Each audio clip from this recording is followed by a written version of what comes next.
It may come as a surprise that after the World Health Organization had repaired to China 1,800 teams of at least 5 epidemiologists, there were many recommendations for nations expecting not exported cases but imported cases.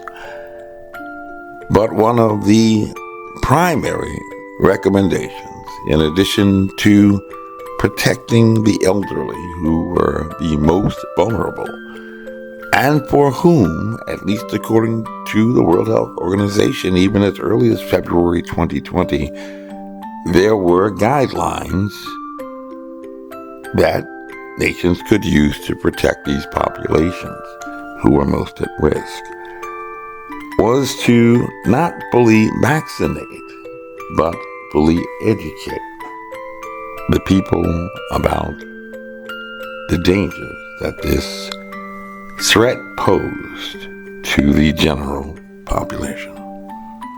In late June, the CDC recommended the updated 2024 to 2025 COVID-19 vaccines to protect against severe COVID-19 and flu this fall and winter.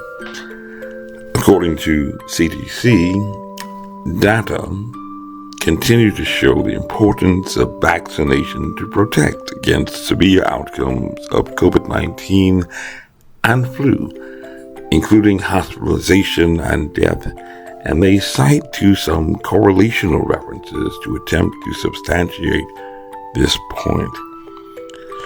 Probably very important, especially in communities like Arlington, Virginia, where we have the second most educated people in America, just recently downgraded in ranking,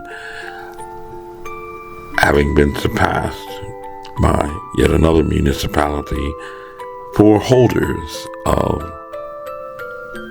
undergraduate and graduate degrees. However, at least for those who may have taken a college course on econometric models, regression analysis, and other academic research methods often found even in the social sciences, it should be known that correlation implies association, but not necessarily causation. And conversely, causation implies association, but not correlation. However, if you don't know what that means, or don't even care, more likely than not, you are not as apoplectic, perhaps, even crestfallen, disappointed in your fellow man by the most recent news, for according to the news sources at UPI, a lot of Americans are on the fence regarding annual flu and COVID-19 shots, according to a recent national survey conducted by the Ohio State University Wexner Medical Center. Indeed, despite the start of respiratory virus season, cold and flu season, when you have the triple threat now of flu, COVID-19, and RSV, according to the medical director of clinical epidemiology at Ohio State's Richard M. Ross Heart Hospital, this opinion survey had found that more than 1/3 of those polled, 37%, said they had gotten vaccines in the past, but don't plan to do so this year, suggesting growing levels of vaccine hesitancy of great concern to federal public health regulators, as well as, of course, since it affects their bottom line, the developers and manufacturers and distributors of these products that had been approved for private label marketing by the FDA. And of even more concern at least according to this news report, just a slight majority, 56%, plan to get the flu shot this fall, while less than 43% say they'll get the updated COVID-19 vaccine. And that is a reversal from what we saw during the first year of the availability of these products. Researchers attribute blame on a lot of misinformation about vaccinations, of course, and emphasize that the reality is that they are both safe and highly effective in preventing serious illness and death, with deep concern expressed, of course, for older adults, people with certain chronic medical conditions, and those who are pregnant, warning that these populations are especially at risk during respiratory virus season. And so they recommend that everyone aged 6 and older is encouraged to get the annually updated flu vaccine, and everyone 6 months or older is recommended to get updated COVID vaccines. However, if this news has you in great panic and distress, please do not despair, because this is only a prospective opinion survey, looking into the crystal ball to predict the future and attempting to discern the present mental impressions of what had amounted to only a little over 1,000 survey participants in a nationwide survey. While there are, you can count them, over 345 million Americans. One, if a huge surge in infections is reported, they may just panic and get vaccinated. And remember that a survey is just a small sample, vulnerable to bias no matter how carefully the participants are selected, and they may have even missed those people who think about these matters just like you, who may make up a silent majority. You should feel encouraged when considering this. Who would have thought, with the arrival of a brand new novel virus that had never existed before, followed by the rapid development of a pioneering usage for adenovirus and mRNA, never used before, never tested before, some 81% of the population in the United States would have received at least one dose of what had been described as only a COVID-19 countermeasure in the Emergency Use Authorization Declaration. Had you ever taken an adenovirus product before, or an mRNA product before? No, you did not, because we did not have them before the pandemic and their rushed development and distribution nationwide. Who would have possibly imagined that overall 230,637,348 people, or 70% of the population, are today considered fully vaccinated?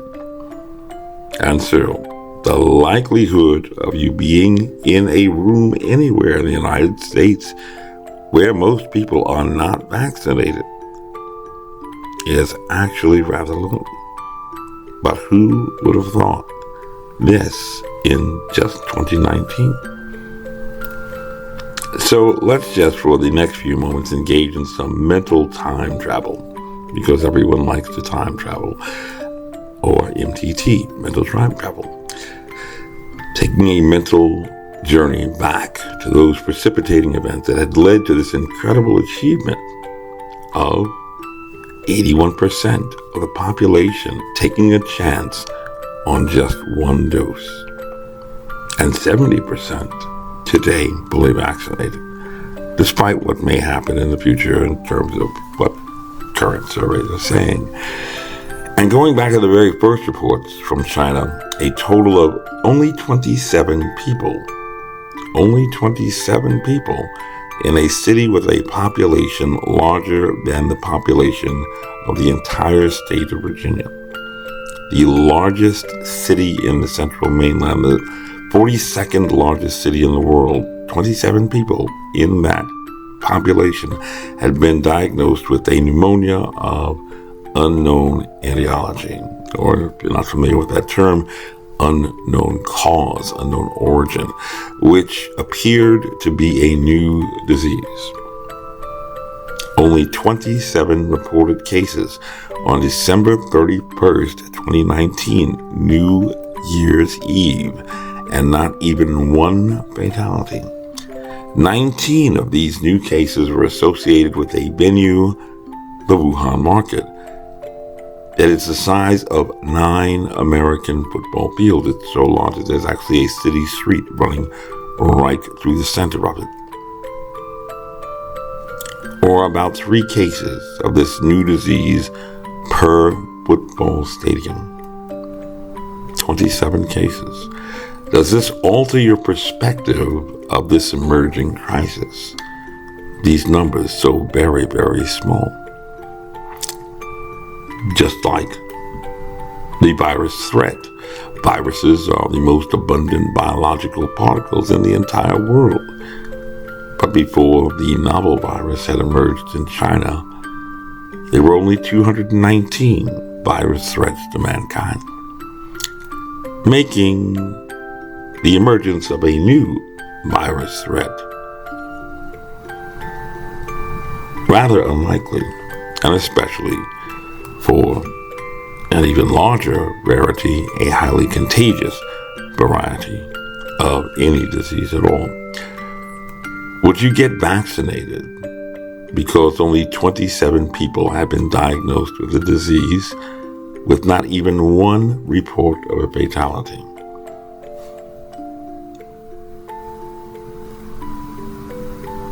Sun Tzu says, kill one and scare 1,000.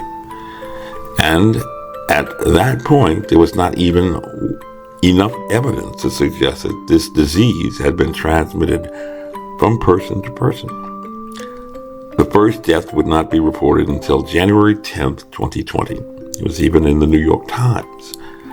And by January 14th, 2020, there were only a total of 41 cases reported in China. By that time, the number of cases associated with the wet market had risen to 27 from 19. And most of those cases appeared to be infections that were occurring amongst families, not the entire Hubei province. Just 41 cases in a disease about which by late February 2020, an investigative army of epidemiologists, the manpower equivalent of 2 military maneuver brigades, had found from 19 times more cases than would yet be reported in the entire United States by mid-March 2020, when Virginia was locking down entirely, that approximately 80% of laboratory-confirmed patients had had mild to moderate disease, which includes only non-pneumonia and some pneumonia cases, and mild pneumonia at that, while only 13.8% had severe disease. Would you get vaccinated with a brand new product rapidly developed to address a brand new disease if you knew that only less than 14% about your chances of actually getting injured while skydiving, it's not quite as dangerous as you might think, had even become seriously ill? But many did.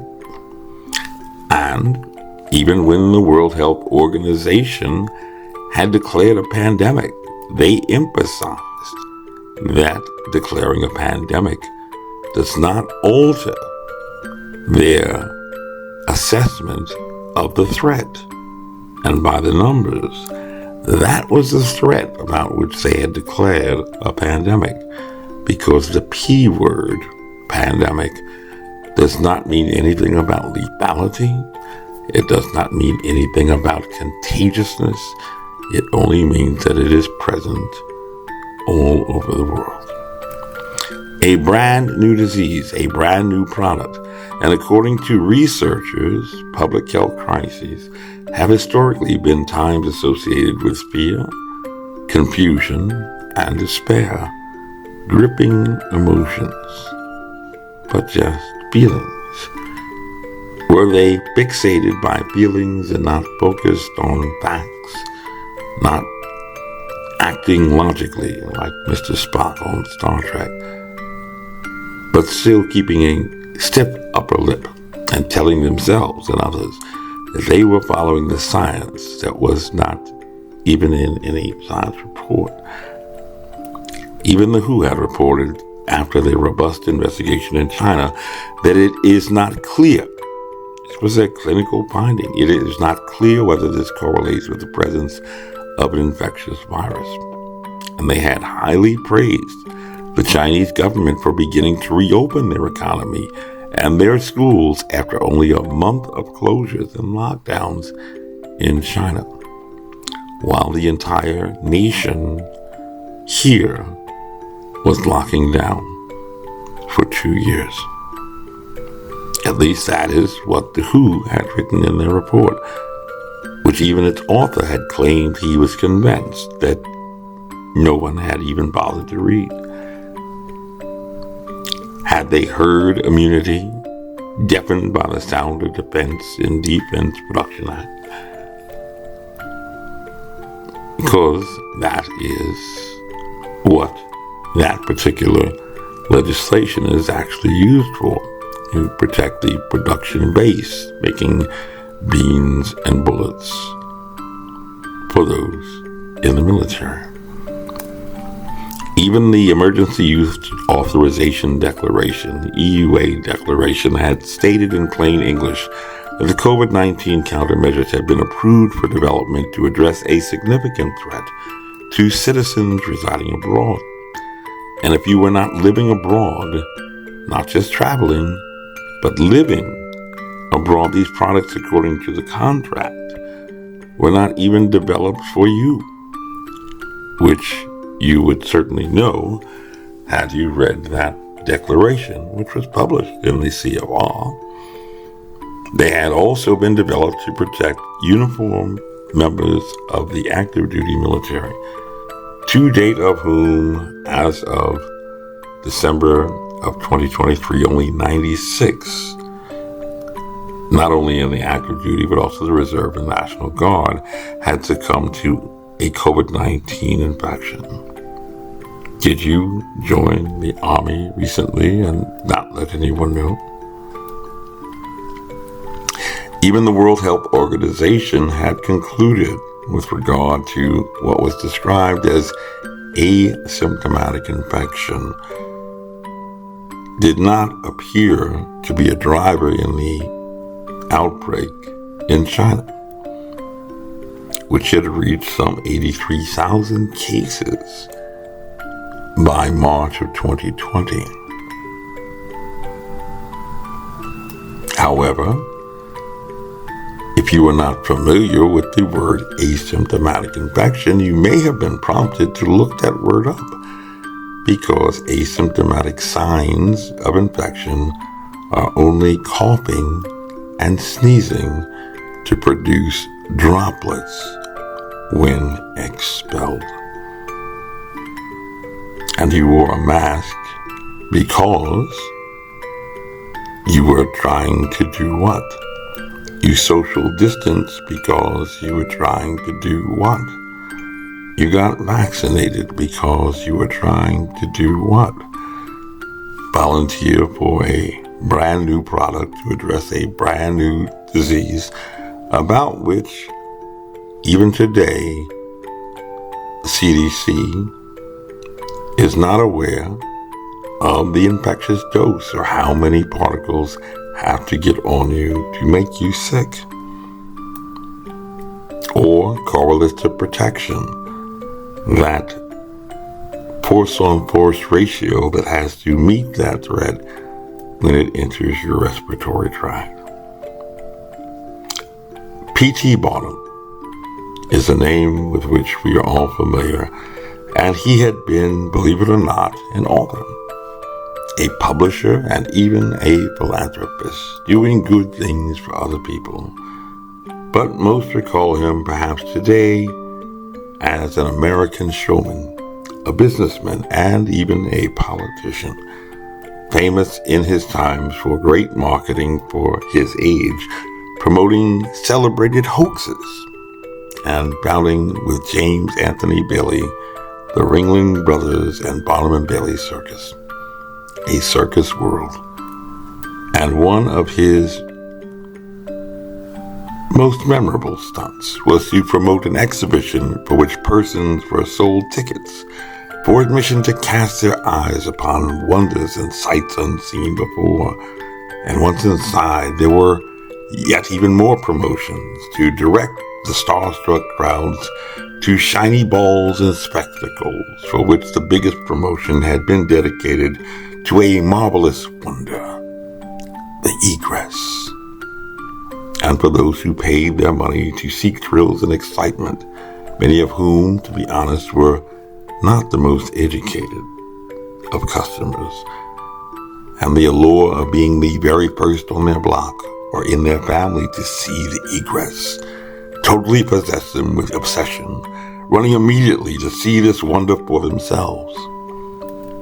But have they taken only the time just to do a little bit of research and due diligence, perhaps just picked up a pocket dictionary, or just asked someone who might have known?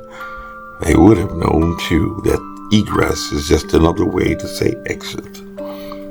And you have to wonder about that customer who would pay his money to return just to get a look at the egress again.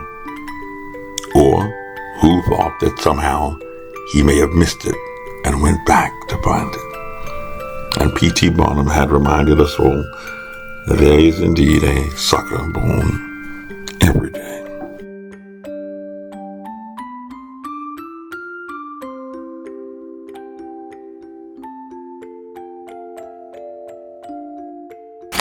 This message was approved by Major Mike Webb. Honest.